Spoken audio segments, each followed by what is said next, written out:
통일교의 전방위적 정치권 로비 의혹 여파가 커지면서 통일교 특검까지 눈앞에 두고 있습니다. 이단 논쟁으로 종교계만의 문제였던 통일교가 우리 사회 전체의 문제가 됐습니다. 통일교 등 이단 문제를 대대로 연구해온 탁지일 교수와 함께 이 문제 짚어보겠습니다. 어서 오십시오. 안녕하세요. 통일교라고 써있는 교회를 본 적은 없는 것 같은데 정식 명칭은 따로 있는 거죠? 처음부터 굉장히 바뀌어왔죠. 54년도에는 세계 기독교 통일 신령협회, 최근에는 세계평화가정연합이라는 이름으로 썼는데 통일교라는 이름으로 병기는 하고 있습니다. 이 교회에 가면 교회는 뭐라고 써 있나요? 그 교회도 이제 세계평화통일가정연합이라는 이름, 통일교 이름 그렇게 같이 병기하고 있는 것으로 보입니다. 기독교에서는 이단으로 보고 계시나요? 통일교를 바라보는 관점이 굉장히 다양합니다. 한국 개신교에서는 교리적으로 통일교를 이단, 또 학계에서는 좀 가치 중립적으로 신흥종교, 신흥종교. 예, 그런가 하면 또 국가적으로는 미국이나 일본이나 특별히 중국 경우에는 통일교를 컬트라고 분류하고 중국에서는 사교로 공식적으로 지정된 바가 있죠. 네, 이렇게 논란이 될 만큼 신도수가 많은 건지가 궁금한데 공식적으로 신도수가 나온 게 있습니까? 제가 기억하기로는 처음이자 마지막인 것 같아요. 2012년에 문선명 씨가 사망하는데 당시 통일교 세계회장으로 취임했던 막내 아들 문형진 씨가 국내에서 활동하는 통일교 신도 수를 19,000명이라고 기자회견에서 밝힌 적이 있거든요. 아마 그 수치가 가장 정확했을 것으로 보이고요. 특별한 점은 그 안에는 한국으로 이주해온 일본 통일교 신도 여성들이 포함되어져 있기 때문에 숫자는 좀 더 작을 것 같고, 최근에는 통일교 내부 분파가 이루어져 있기 때문에 아들들과 한학자씨로 숫자는 조금 더 축소됐을 것으로 생각합니다.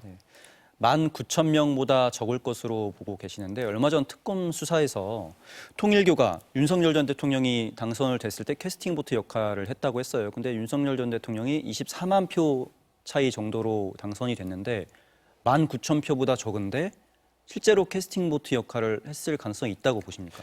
특정 정당 안에서 작은 숫자로서 영향력을 발휘할 수 있겠지만 선거적인 차원에서는 숫자적인 것보다도 통일교가 갖고 있는 강점, 돈과 조직, 특별히 정치적 커넥션들이 동원돼서 더 영향을 주지 않았을까 생각이 됩니다.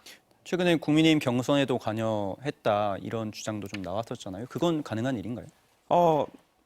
예전에 아베 신조 사망 사건 이후에 서울 도심에서 통일교 신자들이 한 3천여 명이 시위를 했거든요. 조직 동원이 가능한 숫자이지요.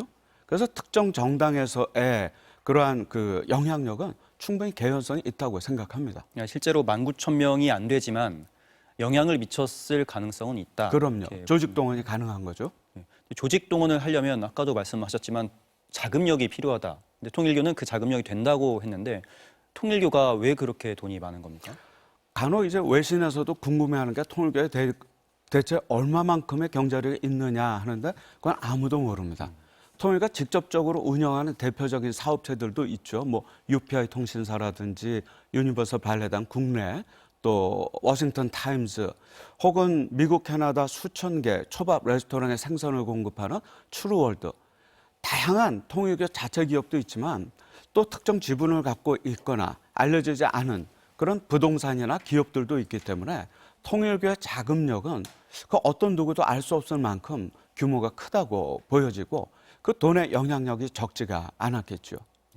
특히 이번엔 한일 해저 터널도 굉장히 논란이 됐는데 문선명 총재 때부터 수건 사업으로 추진을 했었고 지금도 거의 사활을 걸 정도로 여야를 막론하고 거의 정치권 로비를 많이 했던 것 같은데 왜 그렇게 한일 해저 터널에 목숨을 거는 겁니까? 저도 굉장히 의아하거든요. 제가 한 10여 년 전에 그 후쿠오카 일본 터널 현장을 갔었거든요. 직접 가보셨군요. 네, 방문 조사를 했는데 굉장히 폐쇄되어 있고 문도 닫혀 있고 경도는 컴컴하고. 그래서 제가 그걸 보면서 이게 과연 실현 가능성이 있겠는가. 아마 투자 유치를 목적으로 한 게 아닌가라는 생각을 했었거든요.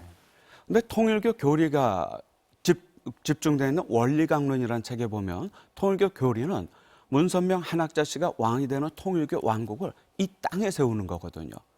그래서 만약에 일본과 한국이 연결되어지고 북한을 통해 가지고 유라시아나 혹은 통일교가 지금 기획하는 것처럼 베링해에 다리를 놓아서 러시아, 미국이 연결된다. 라고 하는 큰 그림을 이미 문선명 씨 때 그렸죠. 네. 그러니까 그 과정 속에서 한일 해저 터널은 그 출발점이 되고 있고 그걸 위해서 많은 정치인들에게 그 로비도 하고 그런 모임들이 꾸준히 2010년대 중반 이후부터는 지속되어 왔죠. 통일교가 대북 사업도 굉장히 많이 하지 않습니까? 뭐 그 일환으로 봐야 하는 건가요? 통일교는 사상적으로 굉장히 반공주의가 강하거든요. 우리가 볼 때는 반공을 하는 통일교가 왜 북한에 갔을까 싶지만 네. 어떻게 보면 교리나 신도에게 있어서는 문선명 씨가 반공을 극복하고 북한으로 갔다. 92년도에 한학자 문선명 씨가 김일성을 만나고 난 뒤에 굉장한 유착 관계가 진행돼 왔고 우리처럼 개성이나 금강산이 아니라 평양 중심의 호텔이라든지 자동차 공장이라든지 이런 대규모 사업을 벌여왔지요. 그러니까 뭐 우리 기업은 조금 대북 사업이 흔들려도 통일교 사업은 흔들린 적이 없습니다. 네, 어마어마하네요. 통일교가 가정당이란 당을 창당을 해서 18대 총선에서 출마를 시키기도 했잖아요. 물론 맞습니다. 한석도 못 얻긴 했지만 그 이후로 정치권에 로비를 하는 걸로 좀 방향을 바꾼 것 같아요. 근데 이게 최종 목적이 뭡니까? 초기부터는 미국, 일본이나 한국에서는 간접적인 정치인 접근이나 영향력을 행사했는데 그게 이제 좀 막혔습니다. 통일교에 대한 부정적 이미지가 있으니까. 2003년에 가정당을 창당했는데 실패했죠. 그 뒤로 이제 좀 본격적으로 다시 간접적인 정치 로비로 들어왔는데 통일교가 지상 천국을 세운다는 것은 단순히 종교적인 목적이 아니라 정치, 경제, 문화, 예술, 교육 등 제반 분야의 통일교 영향력을 확장하는 겁니다. 그런데 통일교가 미국, 일본, 한국에서 얻은 학습 효과는 그것 위해서는 정치적 힘이 반드시 필요하다. 정치적 로비의 시작이 그렇게 이루어진 거죠. 그래서 통일교 관련 특검을 하기로 여야에서 어느 정도 좀 합의를 이룬 것 같은데 여야 정치권들에서 정치권 인사들이 연루됐을 가능성이 실제로 있다고 보십니까? 전 많다고 생각합니다. 미국이 그랬었고 특별히 일본의 경우에는 아베 신조 사건 이후에 2022년도에 자민당에서 자체 보고서를 내거든요. 자민당 의원 약 400여 명 중에 반 정도가 어떠한 형태로든 통일교와 접점을 가졌다고 발표를 했습니다. 과연 통일교가 2005년마다 정권이 바뀌는데요. 통일교의 정치적 보험을 한 곳에만 올인했을까? 다양한 영향력을 행사했을 거라고 생각하고요. 이번 특검을 통해서 좀 그러한 통일교의 부적절한 로비를 한번 털고 갔으면 좋겠어요. 네. 통일교뿐만 아니라 신천지 이야기도 좀 나오고 있고 정광훈 목사 등 이렇게 극우 교회들이 정치권에 많은 영향을 끼치고 있잖아요. 신천지나 그런 극우 교회들도 좀 연루가 됐을 가능성도 있을까요? 충분히 개연성이 있다고 생각합니다. 일반적인 종교는 어쨌든 자기 선택의 자유가 있잖아요. 근데 이러한 어떤 카리스마적인 리더십이 있는 곳에서는 폐쇄성도 있지만 조직적인 동원력 또 충성도 이게 상대적으로 굉장히 높지요. 그러다 보니까 정치적인 문제라 하더라도 그걸 종교적으로 합리화해서 그렇게 정치적인 참여를 요구했다고 한다면 충분히 가능성이 있다고 생각합니다. 네, 우리 헌법은 정교분리의 원칙을 가지고 있는데요. 그 통일교 해산도 가능하다고 보십니까? 수사 결과에 따라서. 일본에서 법인 해산이 되었고 네. 우리나라도 70년대 동방교라는 사교가 해산된 경험이 있거든요. 하지만 또 한편으로는 종교의 자유, 가치가 있기 때문에 그 해산에 있어서 좀 신중할 필요가 있지 않을까 그런 생각을 합니다. 네, 법적으로 해산은 못 시키더라도 지금 한학재 총재가 지금 구속이 돼 있잖아요. 그 법적 조치에 따르면 후계자가 있는 건지 계속 이어갈 수 있는 건지가 좀 궁금한데. 한학자 씨가 구속되기 전에 그 손자들인 2명에게 공식적으로 후계자 자리를 넘겼거든요.